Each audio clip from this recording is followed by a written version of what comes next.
Buenas tardes. Estoy grabando este video para que por fin podamos entender la hidrólisis, en qué consiste la hidrólisis, qué es en sí y podamos resolver cualquier tipo de ejercicios que se nos propongan. La idea es que podamos entenderla como tal. Ojalá que no sea memoria, sino entender en qué consiste todo esto. Para empezar, vamos a agarrar la palabra hidrólisis y la vamos a dividir en hidro, que significa agua, y lisis significa destruir, perdón, romper. Por ahí va la idea. Entonces, ¿a qué nos referimos con hidrólisis?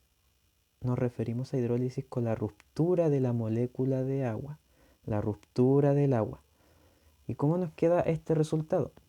Nos queda como se nos presenta acá en chiquitito. Se nos divide el agua cuando nosotros logramos romperla. Se nos forma un átomo de hidrógeno que es de carácter ácido. Lo podemos conocer como protón o como un hidrógeno ácido en sí. Y se nos forma una molécula de hidróxido, el hidróxido, que tiene un carácter básico. Muy popular, el hidróxido de sodio, por ejemplo, una base fuerte, muy conocida. Para adentrarnos al tema de la hidrólisis, primero tenemos que saber a qué nos referimos con una sal. Es muy importante que conozcamos lo que es una sal para poder adentrarnos en el tema de hidrólisis.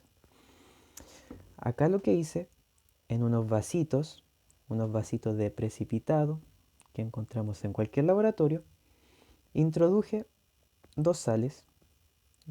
Las sales están compuestos primeramente por una molécula o un átomo que tiene una carga positiva o un catión y compuesta por otra que tiene una carga negativa o anión y juntos forman la sal. Pero la gracia de la sal es que en estar en estos vasitos con agua, en estos vasitos, en este medio acuoso, se nos disocia. Aquí tenemos nuestra sal y acá se nos disoció, se nos separó. ¿Se nos separó en qué? En sus componentes iónicos.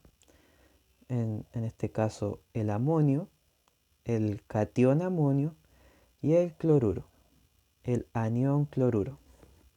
Y acá ocurre algo similar, pero con otra sal. En este caso una sal que está compuesta por el anión, acá del CH3, COO, disculpen, o acetato, junto con el sodio, el catión sodio. Ahí se entiende más o menos la idea. Algo muy importante en la hidrólisis, aquí lo voy a leer textual, una reacción de hidrólisis ocurre cuando logramos romper al agua, como ya lo habíamos mencionado, en una reacción con una base o ácido débil de una sal. Aquí se estarán preguntando, ¿por qué estoy hablando de ácido y bases débiles si estábamos recién hablando de las sales? Bueno, la sal seguramente más conocida es la sal de mesa, que es el cloruro de sodio, el NaCl. Pero acá, en estos vasitos de precipitados, yo les puse unas sales que son algo especiales. Estas sales, al disociarse, nos forman, bueno, uno de estos dos iones tiene un carácter, en este caso ácido, que nos referimos al amonio. Así es, el amonio se puede comportar como un ácido, ya le explicaré más adelante por qué. Y en este otro vasito les puse acá el acetato,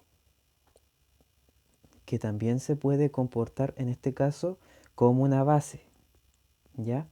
No cualquier sal es capaz de formar estas sustancias que se pueden comportar como ácido o como base. Yo les puse este ejemplo porque son los ejemplos más claros de unas sales que al disociarse, uno de sus iones se puede comportar como un ácido o como una base respectivamente. Bueno, acá le explico el ejemplo, el amonio El amonio se comporta como un ácido débil, y el acetato se comporta como una base débil. Probablemente el acetato sea el más conocido, pero algunos se estarán preguntando que aquí hay algo raro, porque el acetato esta estructura orgánica, se suele asociar con un ácido, pero en realidad no hay nada raro, no hay nada raro. ¿Por qué? Acá está. Si algunos se dieron cuenta, el ácido acético, si se dan cuenta, tiene el hidrógeno, cosa que acá no. Efectivamente es un ácido débil, un ácido orgánico débil. Y claro, el acetato se comporta como base porque es la base conjugada del ácido acético. Por ese motivo, la base conjugada es, dada la redundancia, la base de un ácido que ya liberó su protón. Entonces, al formar la sal que teníamos acá arriba, lo único que se hizo fue agarrar a la base conjugada, a esta base que formamos, que proviene del ácido acético, y le agregamos un sodio y se formó una sal. ¿Ven? Así de sencillo. Y lo mismo ocurre con el amonio. Con el amonio ocurre exactamente lo mismo. El amonio es un ácido, como ya lo habíamos dicho, pero proviene de una base débil, la cual es el amoníaco. Acá la diferencia es que el ácido conjugado se formó porque nuestra base débil aceptó un protón, por eso tiene aquella carga positiva. Al aceptar un protón se nos convirtió en un ácido conjugado. Y ese ácido conjugado lo agarramos y le agregamos, en este caso, un anión, el anión cloruro, y formamos la sal. Así de sencillo.